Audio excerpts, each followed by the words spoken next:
Namaste. Welcome to the Reading Revellers, Series 2. Today, we'll talk about a multifaceted project. It's a grand canal that connects the east-west borders of Nepal. Today, with us, we have Dr. Ambika Adhikari. He will help us understand what is the significance of a multifaceted project. When do we need them? Why do we need them? He'll help us understand that. And he'll also help us understand what is the key innovation in this Grand Canal project so that it is important to the people of the country. We're talking about an East-West project for the Nepalese people in Nepal. And we're talking about a Grand Canal. So you know, on the picture you can see a canal, just to get you some context. I may have some issues today. Interesting. Okay, we'll see. So before we proceed, I'd like to quickly give you some details of this Reading Reveller series and the Reading Revelers. You can find us online at thereadingrevellers.com. You can find us on Twitter. We use the handle @rrevellers. So you can see on my name as well over at the bottom here. So I welcome you to participate. Follow us on Twitter. Watch our YouTube videos if you like. Check us out on our website as well. We keep all our updates over there. So today's theme, as I said, it's what are multifaceted big infrastructure projects? Why do we need them? And when do we need them? We also want to discuss what's the opportunity here? What is the key innovation that is driving these multifaceted projects? And what is the country really yearning for? And does this project really have it? These are the three themes that we have chosen for the discussion today. And I welcome Dr. Ambika Adhikari. He's an urban planner and an international development professional. He lives in Phoenix, Arizona in the United States. I welcome Dr. Ambika to come and help us understand multifaceted projects. Reading Revelers, Parne, aha, kasto maja. Let's get started. Ambika, it's yours. Thank you so much, Bikramji. It's a pleasure. Thank you so much for inviting me. I know it's not a very big group, so we can make it a little informal. Probably even in terms of time, we can make it short so that we can have a little more discussion. So what I'm going to do is I'm going to share the screen. I have a small presentation, maybe something like 10 slides, and then I'll talk about the projects, and then I'll describe some of the details, and then we'll go for a discussion. So let me try to share the screen.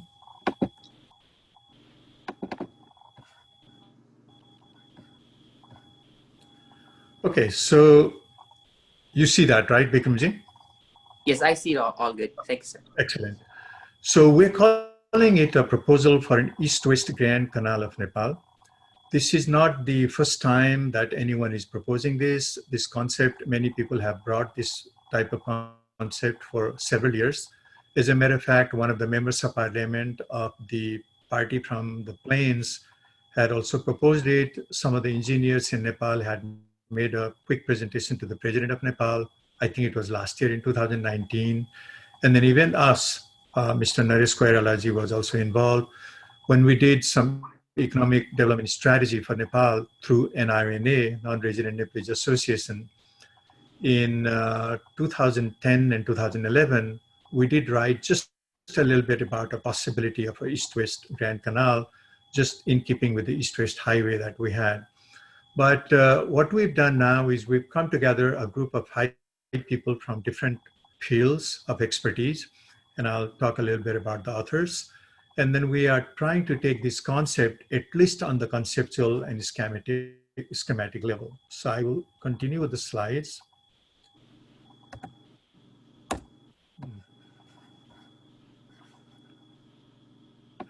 Having some technical difficulties. Okay. Good. Okay, so the difference between this proposal and many other proposals that have come before is this one is much more comprehensive. The previous proposals, sometimes they talked about irrigation, so just water power or water supply. This one has a multi-purpose objective, as I will talk further down the line. And then the team that we have, I'll describe that. It's a multidisciplinary team. And the idea at this time, the objective is to get the interest enhanced among the stakeholders. And it's very important that we also get the interest of the diaspora funneled. And from that perspective, I'm so glad that you invited me to talk to this group of people, which is very academic and very interested. And we also want to take it to Nepal and then garner that interest and see what kind of traction that we get so that the project can go further. And the basic concept of this is to utilize some of the water that has been underutilized and then connect the different rivers and then have a canal that will serve many different proposals. And I should say right in the beginning that this is very schematic at this point and very conceptual. Okay, so the 5 authors, myself, Ambika Adhikari, I'm an urban and environmental planner. I work on the international development professional field, and I've also been an educator. The other author is Siva Gautam. He's a professor of biostatistics, and he's an educator, keeps a lot of interest in development in Nepal. Om Raoji is an internationally experienced water resources engineer, worked with FAO, worked in Afghanistan and many other places. Keshav Bhatrai is a professor of geography with a forestry background, and he also teaches planning. And Keshav Sharma is one of your own from Canada, graduated from Calgary, and then now he works in New Brunswick, and he's a geotechnical engineer. Just a little bit about myself, because I'm the one who is presenting today. I'm a principal planner right now at the city of Tempe, which is one of the cities in the greater Phoenix area. I'm also affiliated with Arizona State University as a senior sustainability scientist, and I also teach there as a faculty associate. I'm a practicing planner. I have an American Institute of Certified Planner designation. I've also got the LEED, which is Leadership in Environment and Energy Design, accredited professional, and also the PMP credentials. I've been an educator in Nepal and several other countries, including in Canada, US, Mexico, India, Fiji, Kenya, and so on. I was a country representative of International Union for Conservation of Nature in Nepal, IUCN. And I taught at Institute of Engineering in Pulchok. I was a research professor at ASU for 2 years and initially trained as an architect, but now more into planning. I got my Doctor of Design degree from Harvard and Masters of Architecture from University of Hawaii, about in total 35 years of international experience. Okay, so what are the main ingredient of the concept of the Grand Canal of Nepal? It is going to utilize some excess water that's available in Karnali, which is approximately 100 cubic meter per second that would be spared, that is not been committed by treaties, and that's something that is available throughout the year. And the proposal will have water navigation both for passengers and cargo ship. That's one of the main elements. It will have irrigation, approximately 8,000 square kilometers in the plain. It will also have some potential of supplying water when it is needed. Flood protection, because there's going to be freeboard. It's a very long canal. The main canal itself is going to be about 1,000 kilometers east to west, and altogether with the branch, approximately anywhere between 2,500 to 4,000 kilometers. So with a freeboard of about 2 meters, in times of a really big flood, there's going to be a lot of space available, and it will also be connected to retention and detention ponds. This is going to be one of the main points that when we discuss with the Indian side, it probably can be mutually beneficial to both sides. There's also going to be hydro and solar energy generation potential. Hydro just a little bit once in a while when there's a little bit of a change in the slope.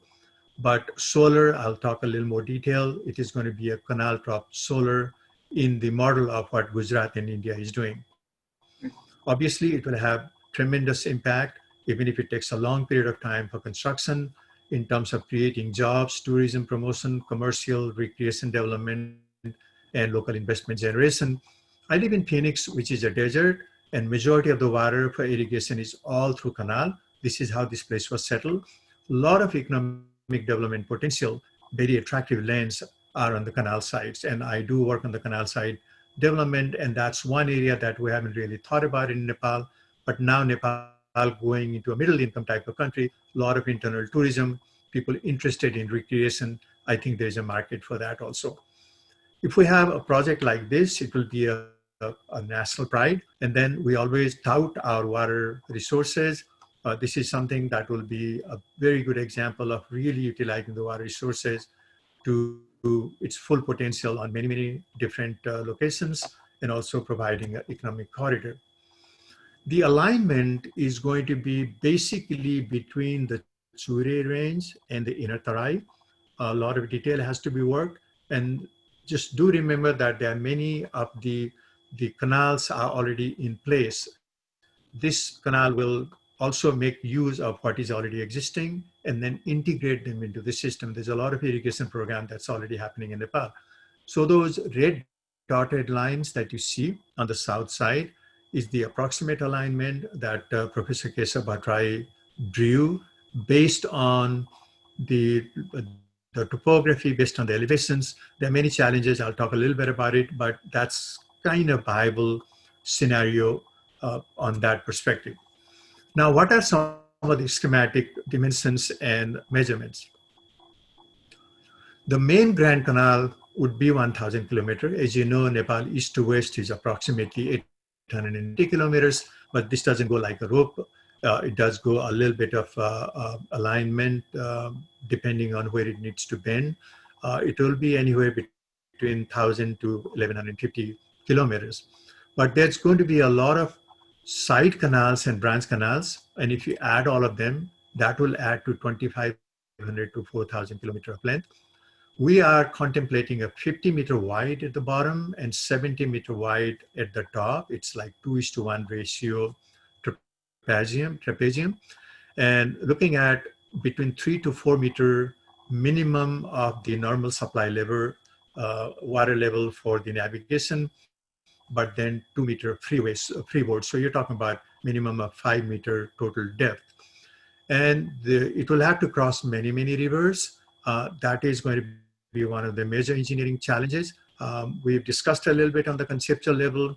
As you can see, one of the images on the right, the aqueduct is probably going to be the best way to solve it, but there are at least 3 other different possibilities of doing it. And I talked about that 100 cubic meter per second year-round flow that would be more or less available when you try to connect all of these rivers. Now, this will permit the smaller type of ships that can take people and that can also take a cargo. Typically 7.5 meter wide to 50 meter long. There are different categories of passenger ship. This is the one that will be available when you talk about the turning radius, when you talk about the size of the canal and so on. And the other main important element is going to be irrigating of the land up to 8,000 square kilometer. There's almost like 25,000 square kilometer of flat land in Nepal in the plains, and it can really irrigate a lot of agricultural land. That freeboard, definitely the space that's available for excess water is going to be very important, because every year we get flood, India gets flood, and we don't have many, many mechanisms of actually saving them. And there's always a fight between India and Nepal on when to close and when to let the gates go. This will be one of the really good ways to store some water. And on the canal top, we propose photovoltaic cells. I'll go into a little more detail later on. We can do up to 6,000 megawatt of solar power. By comparison, right now, we just have about 1,200 megawatt of total energy generation capacity in Nepal. And probably online in the pipeline is another 1,000 megawatt that is going to be completed within a couple of years. So we're talking about a really big leap. Obviously, this project, even if it happens, is going to take at least 10, 15 years, but it will make a big change. You can see on the right a picture that I took when I went to Gujarat a couple of years ago. You can see the solar panel on top of the canal, the panels. Here, because it's not for navigation, basically they are starting the angle, the slope, pretty much on the ground level on one side of the canal. And then they have some beams and inclined trusses on the other side to get that slope. In our case, it will be different because we need that. We need a pre-open, maybe about 7 to 10 meters above the canal side for the navigation. So our structure is going to be different. There's a schematic on the right side on how we think that canal through the river will be crossing through an aqueduct. The other major element that we need to talk at the conceptual level is the impacts on the environment and the economy. And it will have a lot of impact. So the image that you're seeing on the right is where I live in Arizona. This is how we get water from Colorado River through many, many canals. This is one of them. When you fly here, you can see many of them. All the basically landscaping water and all the irrigation water here we get is from that kind of canals. And it will have major impact on wildlife movements, on hydrology, on recharging of the groundwater. That will be more of a positive impact because a lot of water is being taken away from the ground. It can enhance tourism. It will have a lot of recreational opportunities and trade and transportation. There will be a little more detail that I'll talk about later on. The challenges are going to be many. There are two images that I put on the two sides. All these pictures are here by me, except noted otherwise. The canal that you see on the top is in Scottsdale, Arizona. There's a lot of economic development on the side of the canal, very nice recreational area. Those condominiums are more expensive than other condominiums because there's a view of the canal. There's many in our cities where I work. We have a separate canal-oriented design guideline that we follow because it's very important on how you have a bicycle path and everything. The one below, the picture that I took a couple years ago is Honolulu, Hawaii. Again, you see the Alawai Canal and all the development on the side and how they were able to use that canal to enhance the economic development on all the sides. Now, the major challenges, obviously, right now, it's very much a conceptual level. The political support in Nepal is going to be very important. And more important probably is managing India's concern and making sure that the benefits will be shared by both the countries. We have many already agreements, many commitments already made in some of the waters and some of the rivers. So all of those things have to be taken into account, especially because India already has a river linking project on the north side in UP and Bihar. The technical engineering and construction management issues are also going to be humongous. This will be a great opportunity for Nepal to have really developed leadership and also have an ability to manage all of those things because those are all doable. And obviously got to find money, the industry, private sector, everyone has to collaborate. So those are the major, I really want to touch only on the high points because it is best to have some discussions to go into a lot of detail. But going back into the summary, it is a conceptual scale. This is something that many people have been thinking, at least in terms of the irrigation perspective. But we've come up with a much more comprehensive system of navigation, of tourism, of water supply, of flood control, and irrigation, and recreation, and a number of things, and also solar energy. Especially in the solar energy, I should add that when you have a solar panels on top of the canal, it reduces the evaporation. So you actually protect the water loss. Engineers have calculated anywhere between to 5 to 10%. It also enhances the efficiency of the solar panel because the cooler the temperature is, the more the efficient the solar panel become in electricity generation.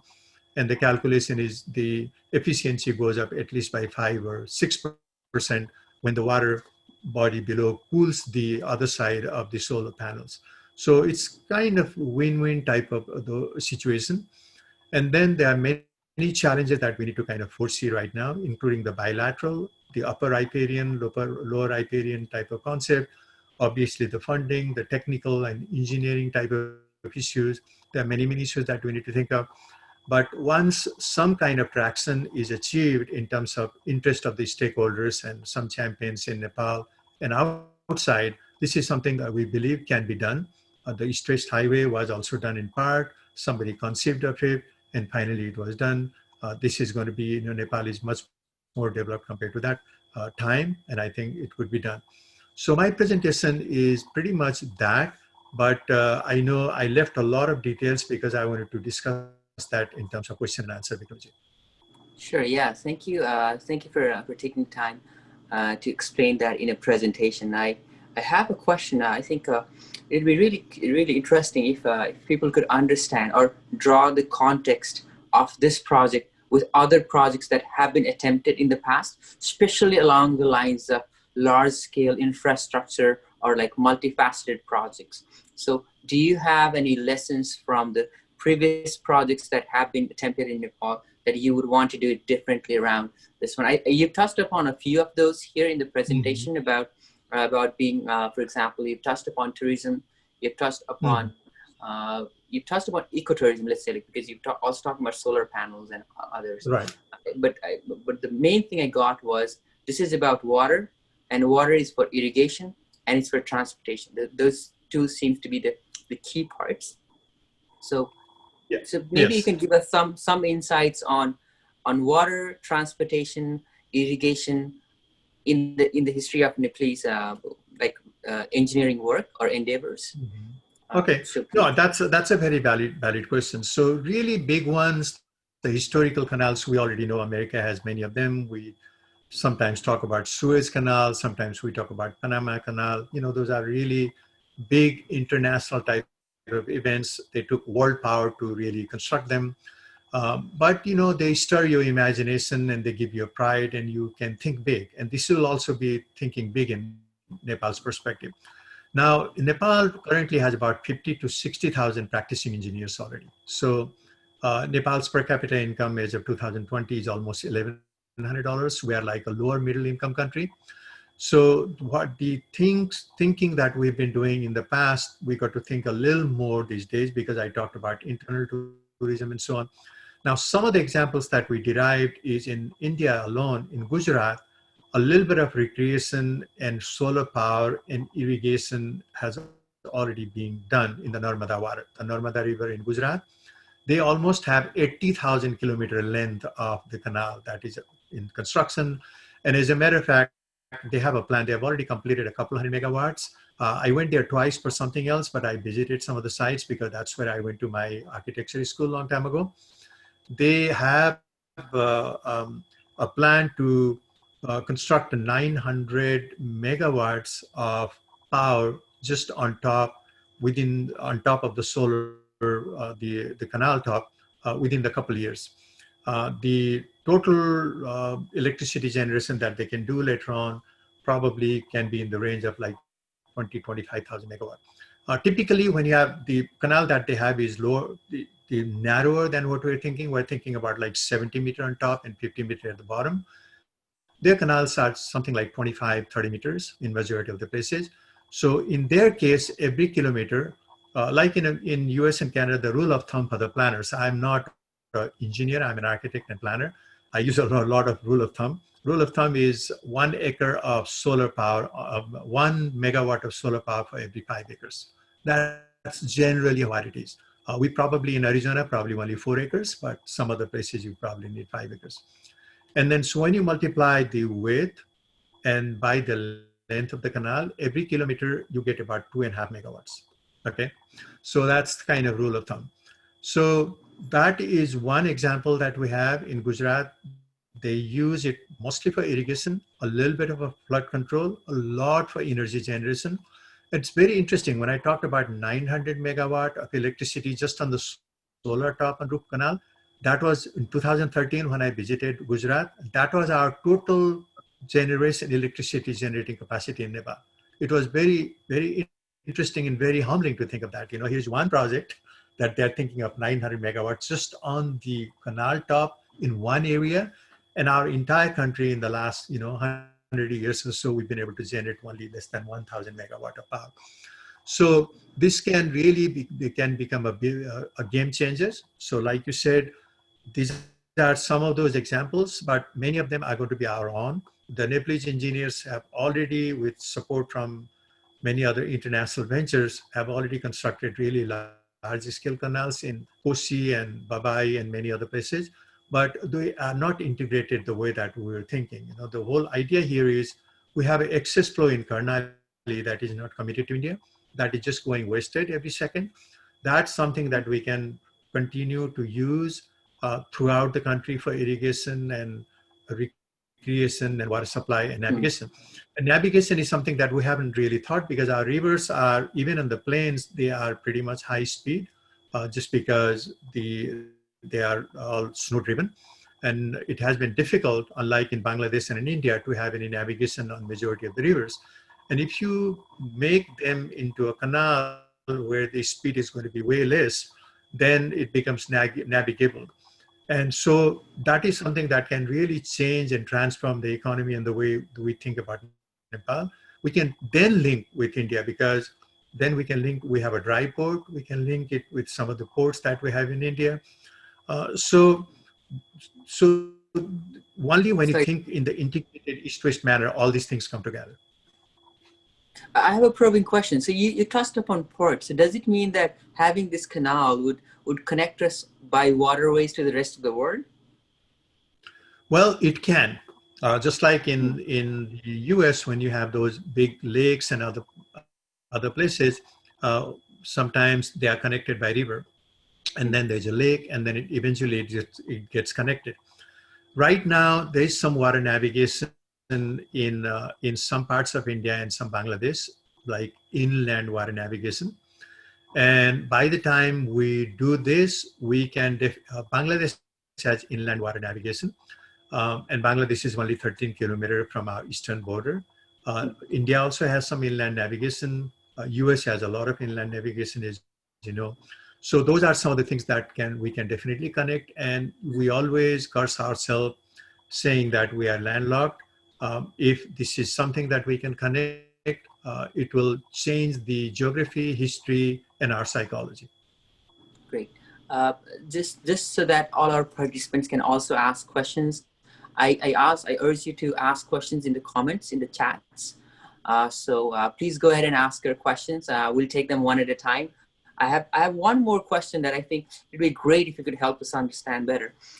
When you described your context with Arizona and your background there, and the canal that connected from Colorado all the way to Arizona in that picture, that just made me think about.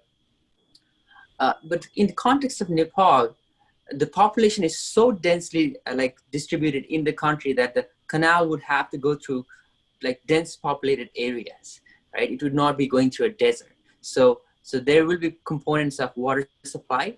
And the other part that also got into my mind was, since it was a desert in Arizona, it's not really a problem about water table, right? It's not an issue. But for a country like Nepal, and in the lower belt, like in the Tarai region of Nepal, the water level is really low or really high. I'm not sure what's the right word, but I think you get it. The It's water pretty table up. is They're high. pretty low. Yeah. So if that's the case, then I think having a canal of this scale does affect the water table, and that also affects the water level in the entire region, right? So I think you may want to touch upon that a little bit. I think it would be along the lines of flood containment and water level. Like, how do you expect that part to be addressed if Okay. somebody asks that concern? So let me just briefly touch upon just a couple of things. That's a very good question. This is going to divide some of the community. That is an impact. It will also break the path of some of the wildlife travels. And just like a highway here, when communities are divided, when there's a highway, so we got to have a lot of bridges in between, but because it's only 70 meters, it's not going to be very expensive, but still that's something that we need to think, because it does cost money, especially when you're thinking about navigation. The bridge has to be a little higher, you got to ramp it up and then come up. So there are many of those elements that we definitely need to think. The water table, again, I got to qualify myself. I'm a planner, I'm not an engineer, but I understand some of the things in terms of design and so on. We do have a person in the team who is hydrological engineer. So some of the details obviously are something that only they can go into more depth. Sure. But the water table in Tarai is very high, but it's going lower because there's a lot of extraction in Nepal and also in India. And because the aquifer doesn't read that dotted line boundary, a lot of extraction of underground water in India is also hurting us. Okay. And the way that we do things here in Arizona is actually you need to recharge. You only get a credit You only get a credit to how much you can water, you can pull out, because the water is a big commodity here. And then if you want to do more, you got to give back as a credit, you got to recharge.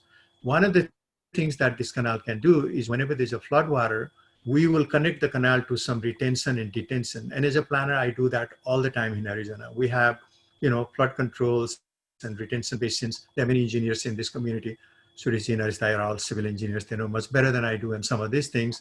But we actually let that water sit down there so that it doesn't really overwhelm the water supply or the drainage system.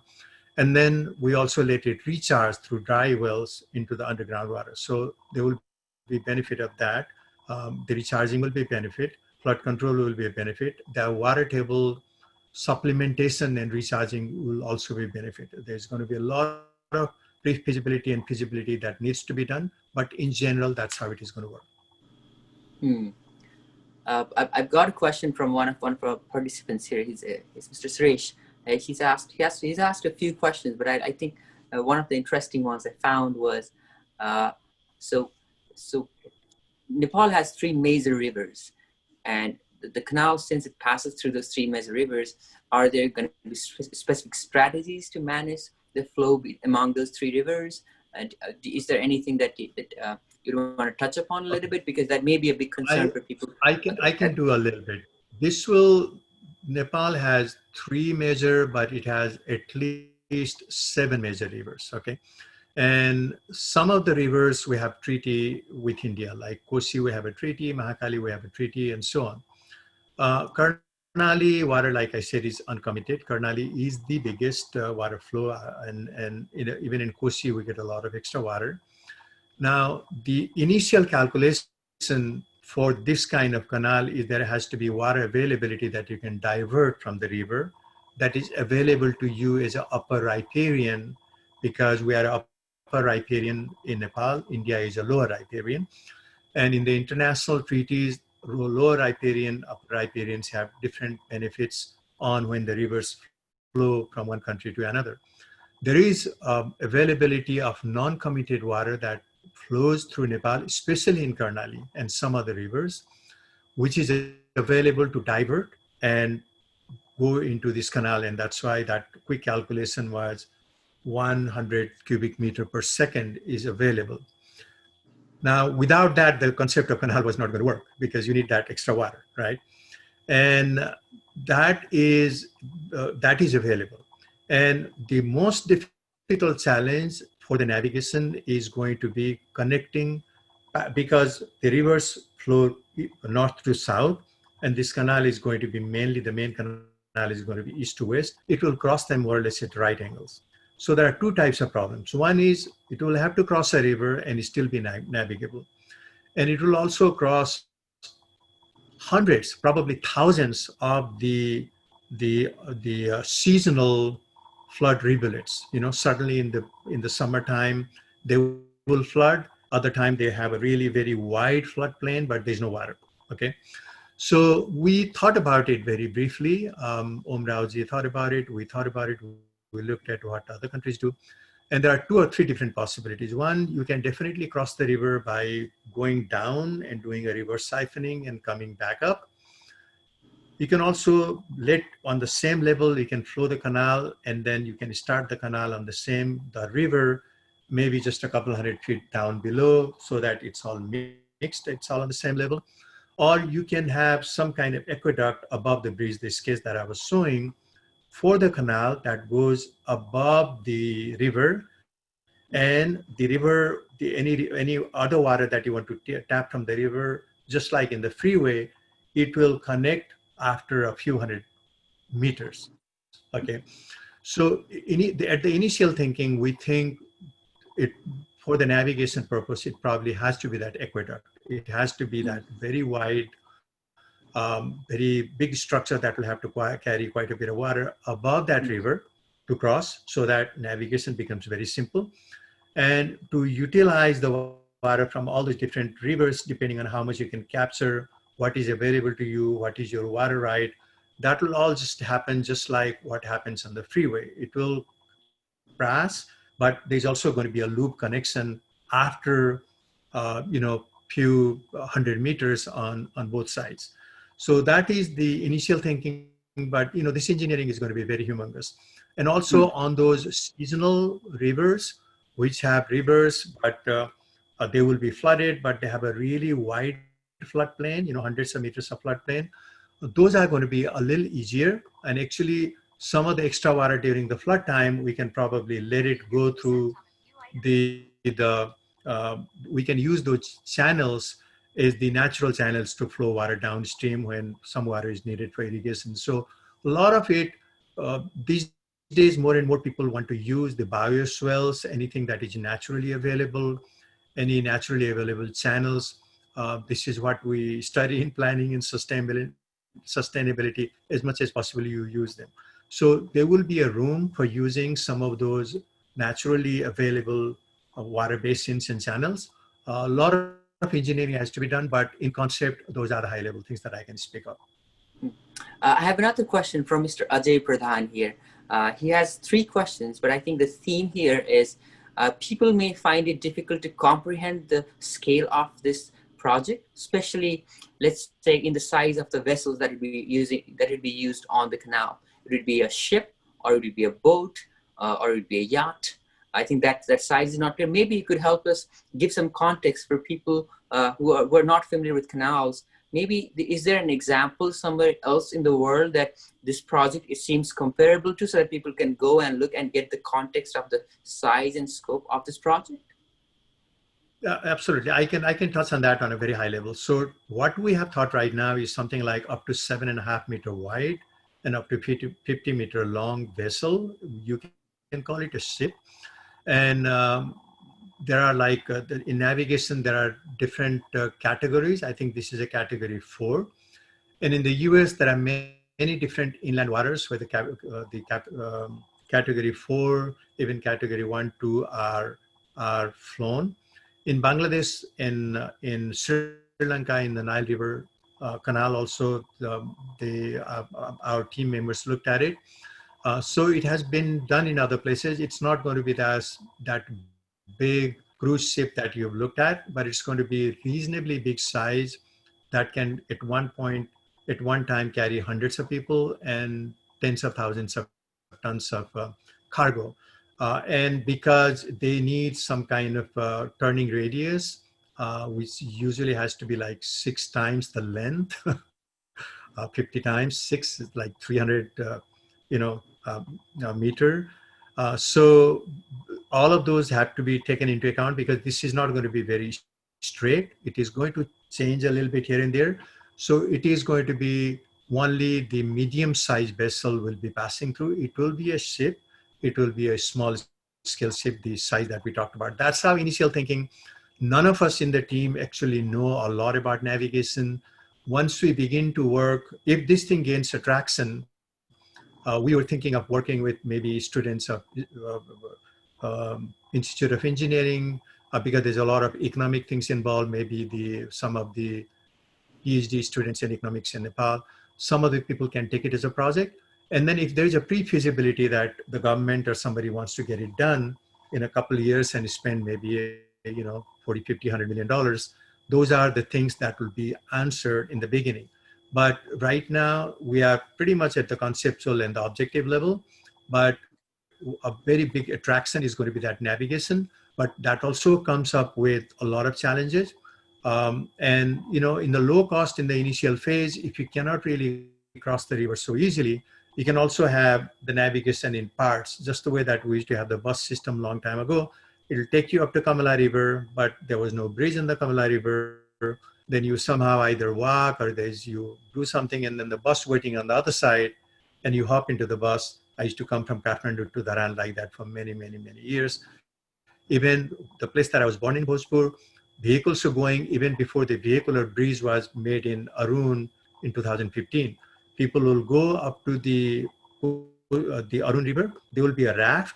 They will take a bus or jeep. Other side there will be a bus and jeep, and still people make do. So initial phase, those are some of the things, because those aqueducts are going to be very expensive. So there are many different ways in terms of phasing that we can think of. But if you combine navigation, electricity production through solar solar and irrigation and all of that, that will give us a really good idea that, hey, we are hydropower or hydro resources rich country. Here is a good example that we're using it in a big scale, and we are a leader on that one. Something like what Saudi Arabia or the UAE has, the energy center. We can also be very energy dense because of water, and we could also be one of the centers, because that traditional hydropower is, there's only so much you can go. It's a very lumpy investment, and we are working on it. Many of the really good feasibility, low-hanging fruits have already been eaten. But in terms of that solar power that I was talking about, because I work on that a lot here in Arizona, that is the way to go to future. The prices are going down so drastically that people are saying in 10 years, actually the only cost is going to be basically cost of transmission. But the Mm. benefit of these solar rooftop is many of the nearby village community can be on a microgrid. So even if we do not connect it on the east-west grid, many of the villages and towns can be electrified on the land that is already purchased. So you're not spoiling the agricultural land, and you're also protecting the evaporation. You're also increasing the efficiency of the solar panel by cooling down. So all of those combined make it very attractive. Just like in Gujarat, it has become very attractive. Great, thank you. I have one more question, and it's from Mr. Binay Adhikari. I'd like to read this out for you. Thank you, Dr. Ambika, for the presentation. Thanks to the co-authors for writing the article. It inspires all Nepali to be optimistic about the future of Nepal.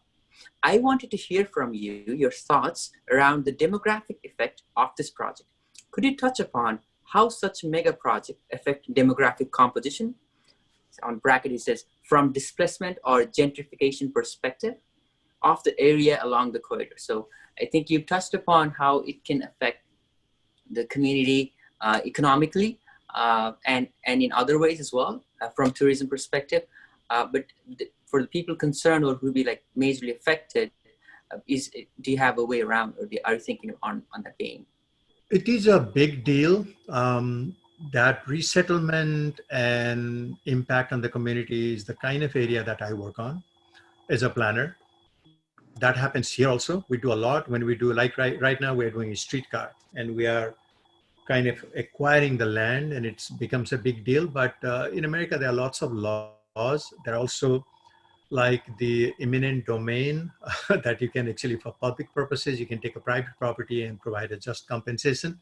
It's not easy. That's the last resort that people use it here. Initially, they try to negotiate and buy it off. But that buying all of that land and getting all that alignment and acquiring is one of the biggest problems. And it is going to be a very, very big problem acquiring this land, because these are all very fertile, very good lands. And as you know, there's also a lot of sensitivity now in Tarai and hills and all of that stuff. I would not undermine those things at all. Those are going to be very, very big challenges. But what I've seen here is something that we can probably use it in Nepal, because if people don't want to sell, you can basically say, give me a little bit, and then I'll give you some other land, or I will make sure that the price and the cost of your land, the value of your land is enhanced. And once you do this, this will have a lot of displacement, because when you have such a big length, and also the canals that are like branch canals, and when you're talking about 2,500, 4,000 kilometers of length of canal, and it's not going to flow through all the barren lands. A lot of land is going to be settled. But when Kesavji was looking at it, he was looking at a land just below the forest and just below some of the inner tarais. And those areas are more or less available. Those are not too bad, okay? Unlike the highway or the Hulaki Rajmarg that we have, which are really densely settled. So we can do an alignment if we start and make it a 5 or 10 year project. We can begin to think in terms of how to acquire it, and then all that cost that the government has to put on that probably can be recouped, because a lot of value of the land is going to be enhanced, right? And then your tax base is going to be enhanced. You can also acquire some other land that you can sell later on, or you can put it on your treasury.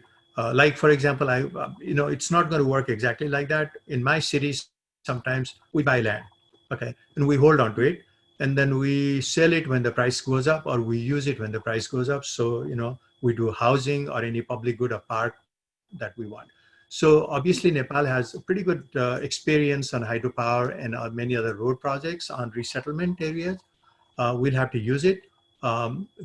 The demographic impact is going to be many communities can be divided, and we'll have to think of how to connect them through bridges and so on, and what kind of cost is going to be is involved. So there are going to be a lot of issues, but because it's only like typically what you have to do is for 70-meter wide canal, you have to acquire 150-meter wide, ideally, so that you have land on both sides to do a lot of stuff. And just like on the freeway, there's land on both sides that you acquire, and you have barbed wire and fence and so on. That's what we got to do so that the cattle do not come in. And I don't know the answer to that question in detail right now because it is a big thing. But we are doing that on many other canal projects right now, and in the road projects and hydropower power projects. And it should be doable in Nepal also. But there needs to be a study, a lot more study done into it. Thank you for that clarification. I have one Sure. more question from Mr. Naresh Koyala. He has mentioned about uh, the effect on the hydrological regime of that place. I think you've touched upon it a little bit, but maybe you want to shine more on how long do you think would it take for that hydrological regime, the water table, I think is the same context here, to settle for that region. And also along the same line, I'd also want to touch upon, because I think it also affects irrigation. And since the major impact of canal is for irrigation purpose, so do you want to touch upon the impact or the benefit that this canal could bring in terms of irrigation that the country doesn't have at this point in time? Absolutely. So let me try to touch on each one of those questions. And let me also give a caveat that I don't have expertise on the hydrological engineering or water resources engineering.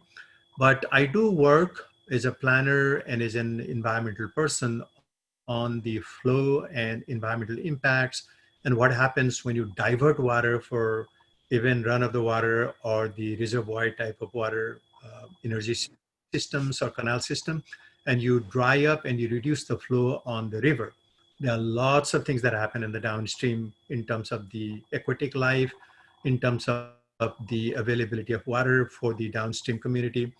All those things are very important consideration when you have the water now on an artificial side and drawing it from the natural flow.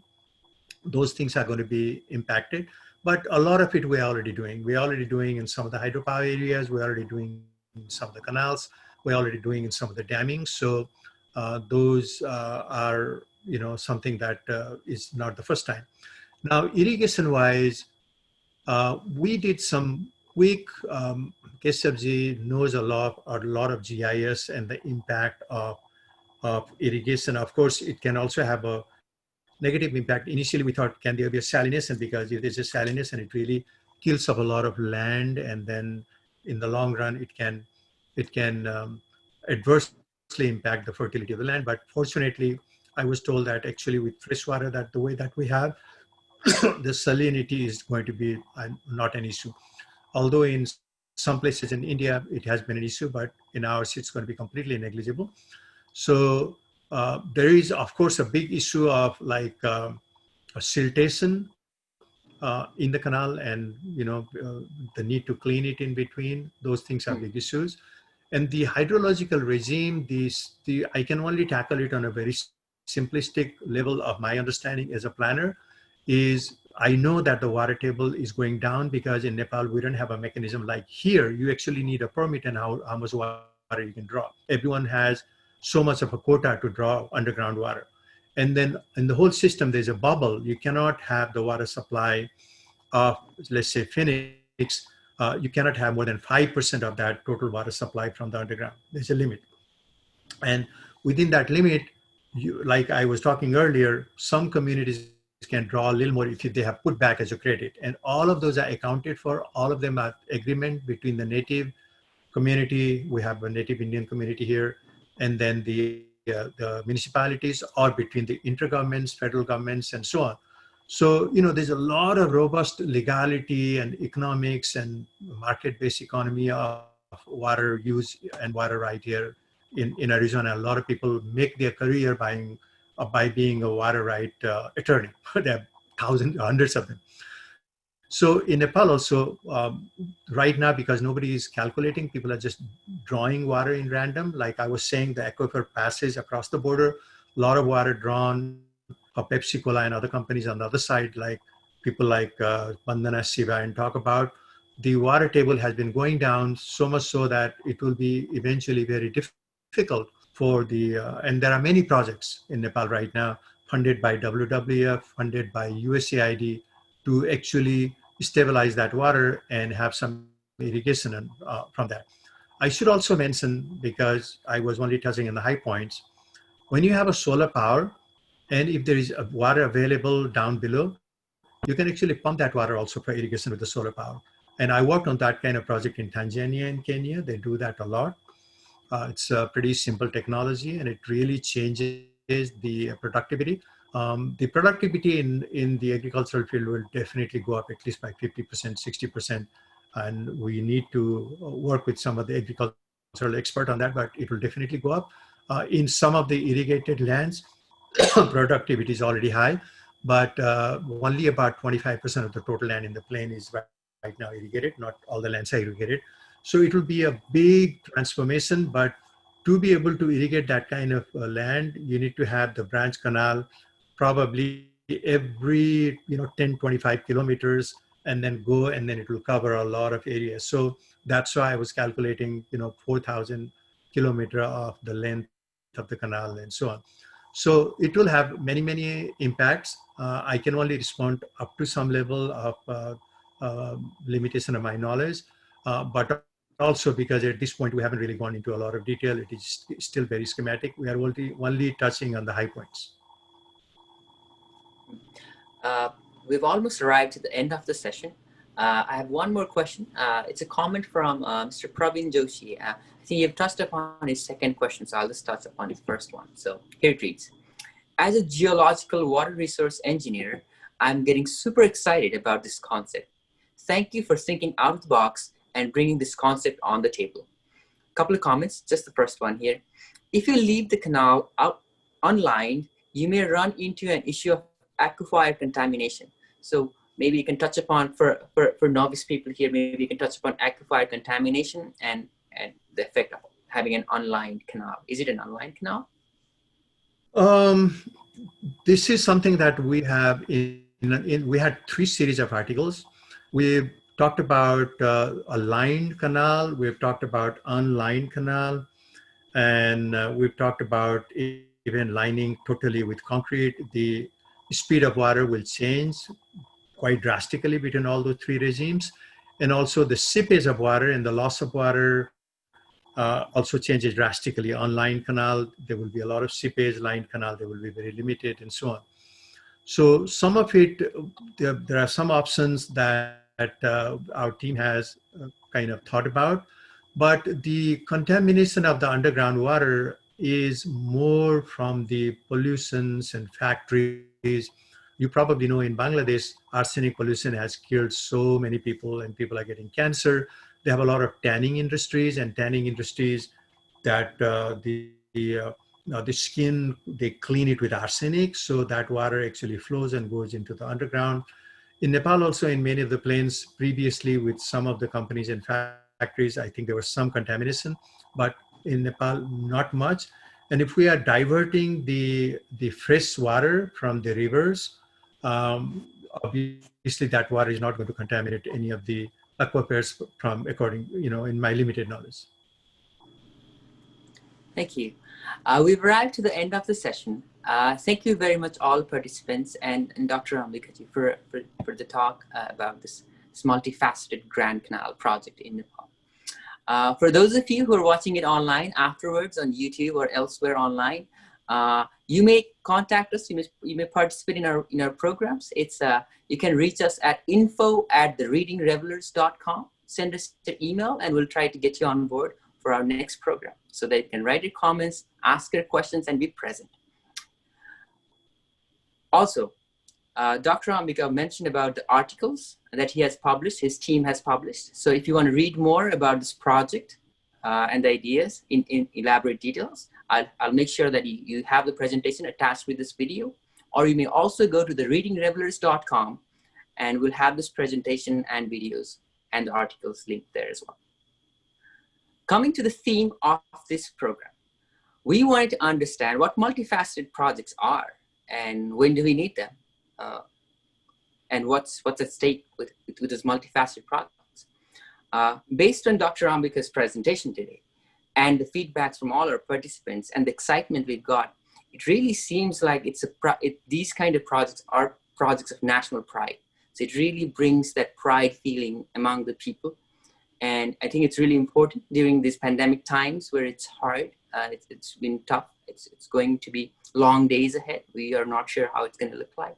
So these kind of projects and ideas really spur innovation and also help us create new employment opportunities. I think that's great. So the innovation part as well, since this project is going to involve a lot of caveats. For example, we touched upon water table. We touched upon displacement of people from different locations. We also touched upon different engineering challenges along those canals for vessels, or even for the matter of maintaining them, because these Himalayan rivers, they carry a lot of silt and they need to be maintained as well. So it seems to be a lot of challenges involved, and with challenges comes opportunity for innovation. So that's great. Also, I think, so what is the country really yearning for, and is it really relevant? So given the water resources of Nepal and the lack of potential, or the lack of ability to actually leverage those water resources for a long time, has been a big challenge for people of Nepal. And having this irrigation canal project that links all the rivers like a belt for Nepal, I think that's great. And I think it would really mean a lot for the people and bring new hopes for the people who are returning from foreign labor work due to this pandemic. So I think this is going to be super exciting. And also, I think the big thing is about thinking big. Like Dr. Ambika mentioned as well, I think to be innovative, to be disruptive, to make a change, you want to think big. And I think this project really inspires us to think big. And thinking big isn't too hard, or thinking big is not impossible. I think as a team, we can pull this off, and I think we can do it. There are a lot of stakeholders involved. And like Dr. Ambika mentioned several times, he may not have all the expertise to touch upon, or his team needs help from a lot of parties, a lot of people involved in this project. So we invite people, stakeholders, to get in touch with the authors, or you can reach us at info@readingrevellers, info@thereadingrevellers.com. I'll make sure that you have that email at the bottom of this video. So with that said, I think it's great that we talked about this project today. And thank you, Dr. Ambika, for walking us through this idea. It's awesome. We are super jazzed about it and wish you all the best in achieving and realizing this project, hopefully sooner than later. So it looks like we really want a good infrastructure for a green economy. And we hope that this project will be able to deliver that in the years to come. For joining us today. I really appreciate the time. Thank you, Dr. Ambika. So for being with us here today, we really thank you very much. Stay connected with us. Follow us on Twitter. We are at Revellers online. You can also post your comments or anything online using the hashtag #TheReadingRevellers, so that we should be able to fetch those from online. So with that said, thank you, everyone. Thank you, all the participants. Thank you, Dr. Ambika. Thank you, all the people who watch these videos online and send us those lovely messages of encouragement and support. We really appreciate that. Thank you very much. We also want to touch upon our first series. Last time we did the Reading Revellers Series 1, which was about where is our library, Mr. Oli? That has spurred up a lot of communication in the community. We have started an essay competition where the topic is, where is our library, Oliba? So please feel free to send us your essays, your thoughts on the issue of the National Public Library in Nepal. So thank you very much again, and see you soon. Thank you. Pani, aha, kasto maja, the Reading Revelers. Pani, kasta mata.